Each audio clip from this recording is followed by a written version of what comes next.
Good morning. Welcome back to Bissell Maple Farms YouTube channel. I am Nate, and you're in my truck. It's been a long week, and we're not even close to being done. I wanted to get back on a regular routine, get you some content. So I've been trying to get caught up so Jacob and I are on the same page, and I've just been so busy. He's ready to edit some videos, and I just haven't been. YouTube is not my business. Maple syrup's my business. There are a lot of YouTubers where YouTube is their business, and I will always be a business owner first. I try to do my best to bring you along, share stories, entertain you. If there's some educational things, great. But YouTube is not my business. Maple syrup is. Believe me, I started off for all the wrong reasons. I wanted to get free stuff, right? I saw these guys getting free stuff. I'm like, man, if this guy can do YouTube, so can I. I mean, I'm at least halfway funny. I had the wrong motivations. I was worried about what I could get out of it. And it has flipped 180 to what can you get out of it. And I think that's important. And it changes how you think about videos. It changes what your goals are. And I guess a few rejections, it was pretty clear that, I'm a nobody. I really don't have anything to offer. So I'm going to focus on helping you any way I can with maple content. When maple season ends, our work really just begins. I love getting my team out into the field. They're in a facility. They're taking the maple syrup in from the farms and making product. And, I want them to see what farmers have to go through, what their lives are like, what their sugar houses are like, that these are families, we eat at their kitchen tables. It's just a different business. And the more I can get my team out in the field to see what these families have to do and go through, and it's kind of a cool thing. I love giving opportunities to my team to visit and see things they never would have, been able to see. So this episode, we are headed to Western New York. There was a lot of maple syrup made in Western New York, especially Wyoming County. And we've gotten to know some farmers, and it's a day trip for us. It's a couple-hour drive, I think 2.5. And Ralph likes it. He can be there and back in a day, maybe even do it twice if he needed to. But you'll see that we get to stop in at some farms. Oftentimes, families are cash croppers. They're dairy farmers. They have, another business that they're doing. And no sugar house is alike. Like, they're like unique, like fingerprints and snowflakes and people. Like, nothing is similar, right? So you're going to see what it's like. This is what Bruce Bascom refers to as farm run syrup. This is syrup that's coming from the farms.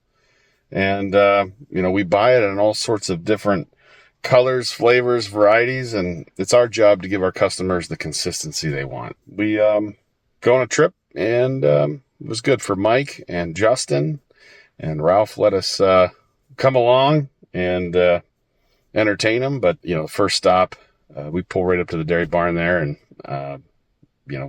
load the syrup.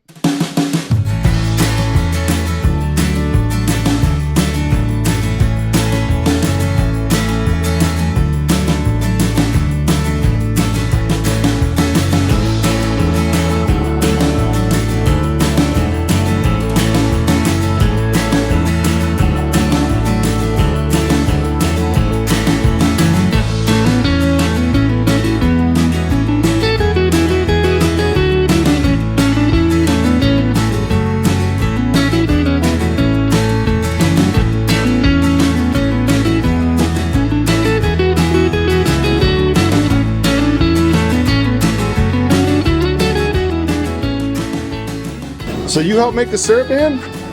Yep. Attaboy. How do you help? I run the evaporator and make sure and check the syrup. Do you really? Yep. With the hydrometer? Yep. Attaboy. Yep. You ever break one? Nope, not yet. I like that answer. Not yet.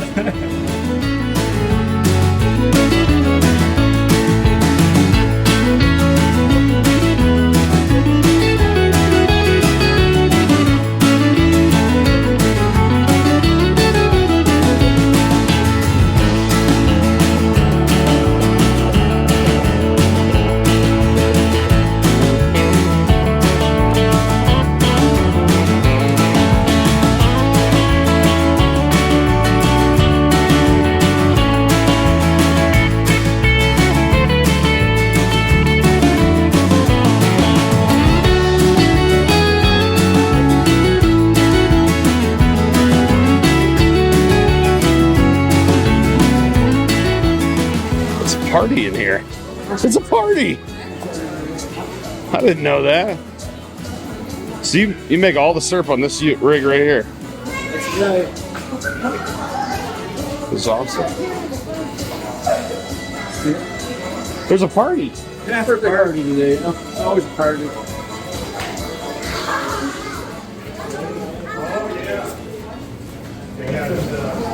It's not little. What do you mean little? That's a pretty good sized rig. We did a couple of spring techs in here for a while. This will do everything the spring tech will do. Yeah, seems like it. This is cool. It even looks better too. It's a lot of stainless. It's my favorite color. Yeah. Who does all this nice, neat plumbing? Yep. Yeah, we had that set up for the old 2 units. We were able to keep it, but just split the water to each manifold. This is awesome. You got sap tanks Yeah, over here is just one. There's 1,000 taps here running release. right to the sugar house. That doesn't suck. You guys want a hamburger? You guys want a burger? I think we're planning on going to a place called Louie's. I hear they have good wings near Buffalo.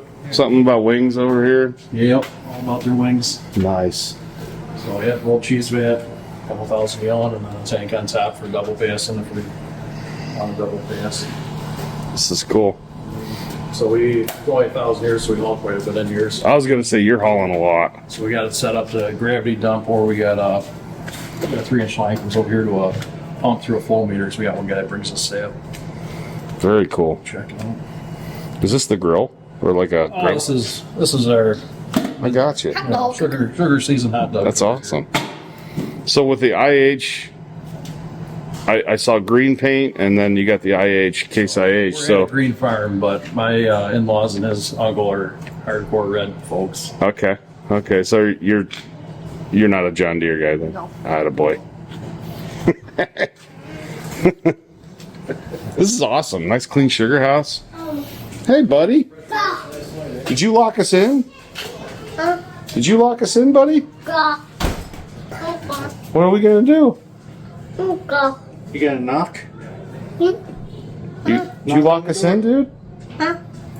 Snowmobile hat. Yeah, can't roll those anymore. We can still wear the hats, you know. This is funny. I think we had them out twice this year. Yeah, never enough snow. Yeah, they're out here lately. There you go. We're teaching you bad things.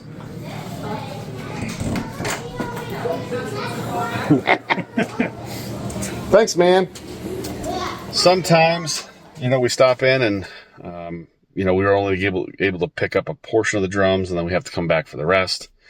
But I like this opportunity. It's beautiful. You can see the wind turbines in the background. It's just a beautiful drive in Western New York. It really is. And there's a lot of sizable producers. I mean, it's not the huge large producers of Vermont or Maine. But there's a lot of sizable ones, similar to Wisconsin. There's just one road you could drive down, and every farm makes a semi-truck load of maple syrup. It's just kind of amazing that the farmers are able to keep that tradition. It's been going on in these areas for a long time. I feel pretty blessed to be able to work with different families and get to know them and talk to them, visit with them. Introduce them to my team. I think that's really the key here is I want farmers to know we're a team.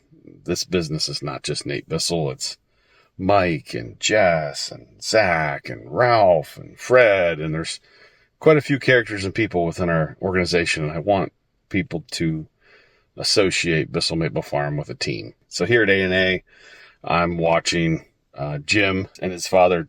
Jim is loading, taking the drums. So Jim and I are loading the drums into Jim's bucket of his tractor. And then I don't think Doug was there that day, but this is Doug's brother and father, Jim and Jim.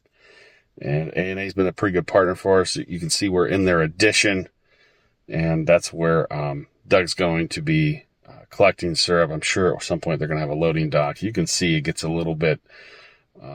this is how syrup is loaded at a lot of maple operations across the country.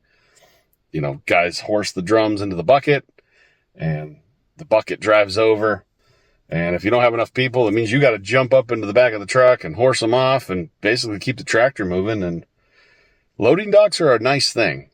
It's one of the most underappreciated and undervalued thing in the maple industry is a loading dock. And if a truck, somebody hauling material for the maple industry happens to go by and you need a quick favor, they're thinking, is it going to be an easy stop? Do I get to run in and run out, or am I going to be farting around while somebody's spraying ether into their, forklift or tractor to get it started? So it's just so much more convenient, and anybody can run a pallet jack. That's the other thing is you don't need heavy equipment. You can really do a lot with a pallet jack. So I can't understate the value of a loading dock.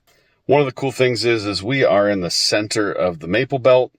If you look at all the maple producing states, we're located right there in Northeast Ohio, and Interstate 90 runs right through there. So you've got material coming from Wisconsin, Minnesota, flowing through from equipment companies. And then also you've got syrup, drums, things flowing back and forth. And we're right there, right in the middle. So we're in a convenient location when it comes to low cost of living, very skilled labor in our area. We are in the Rust Belt. There's a lot of people that have done machining, worked at steel mills, and there isn't quite as many factories around as there used to be. So there's a lot of skilled labor. You think about Chuck, who went to Vermont with me. Chuck was working at a paper plant. Like, it had been around a long time, and it just closed up shop. So you got a guy with years of experience in a paper mill running a process line, and he understands labelers. He's got these skills, and we're fortunate because the cost of living in Northeast Ohio, I think out of 88 counties, we are like 85th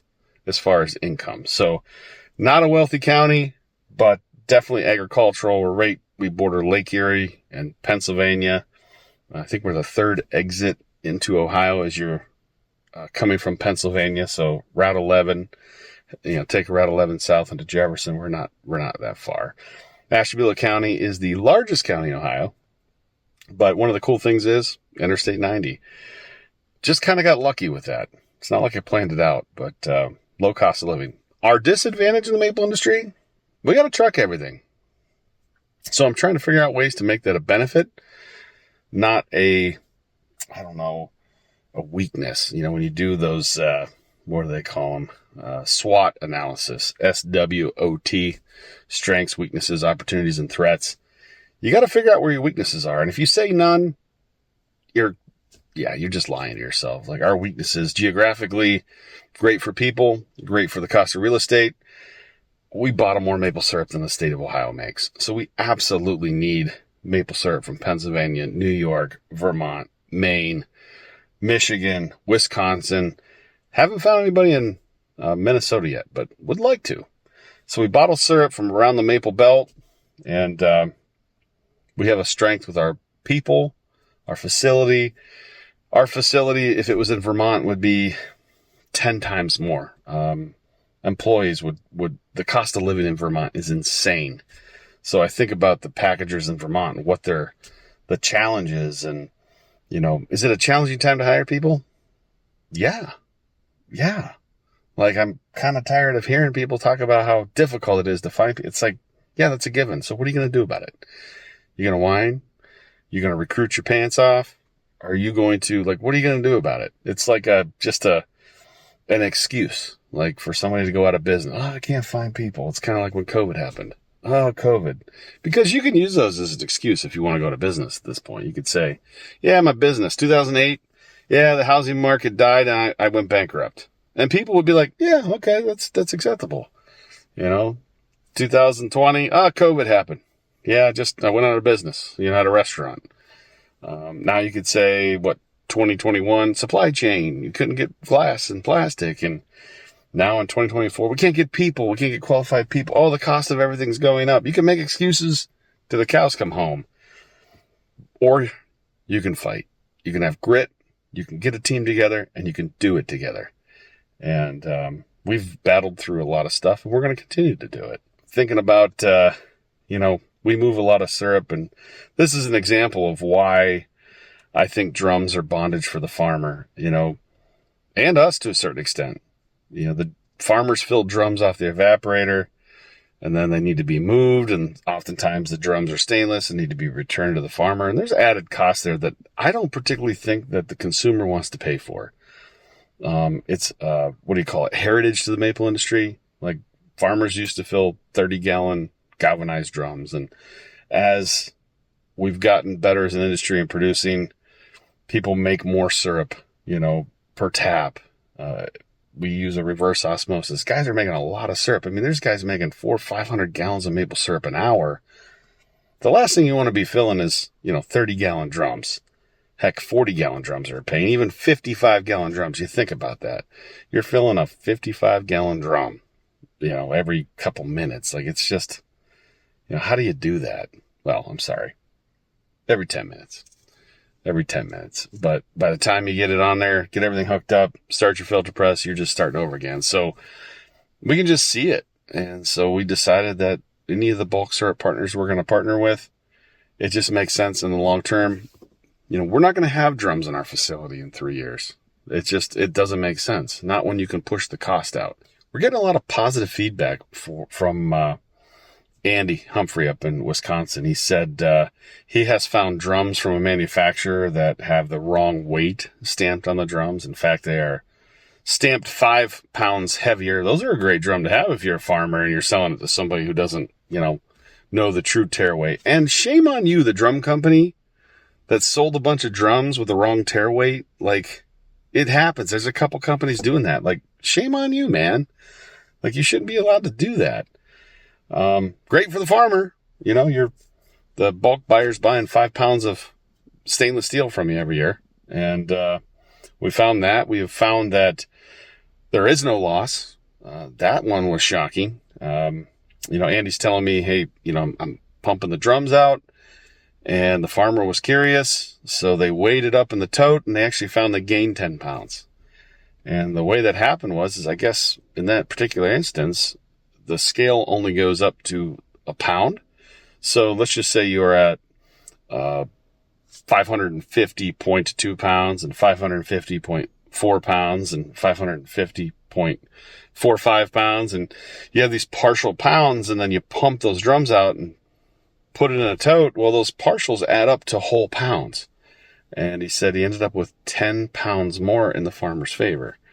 I'm sure you think I can just tell you all the good stories. And I'm sure your imagination can tell you about all the bad stories that really aren't happening. But well played for the people that wanted to put that fear out there. And truthfully, it reminds me of the time when organic syrup became popular. And all of the large producers went organic, and they went around and they told all the small producers, oh, it's a pain. You can't tap any roadside trees. And then all these small producers run around. They were like the sales reps telling everybody, I'm not going to go organic. Maple syrup's organic anyways. And they went around and spread it out. Meanwhile, all the large producers are getting an extra 10, 15 cents a pound. And the small producers aren't getting into the game because they literally were sold and went around and told everybody how dumb it was and convinced themselves. It was Mark Twain that said it. Mark Twain said it. He said,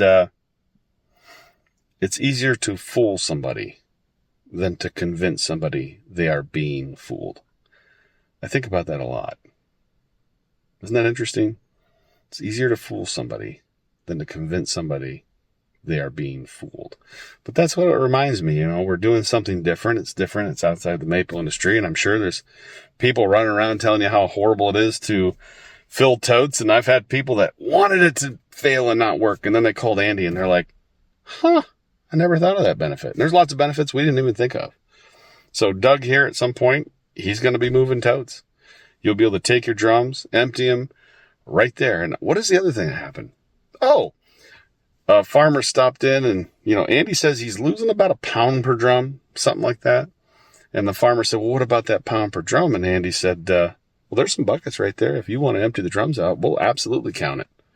And even the farmer went, nah, that's okay. Isn't that interesting? When it's your time, it's not worth it. But when it's our time, I guess it is. I found that interesting. Anyways, yeah, Fred's calling.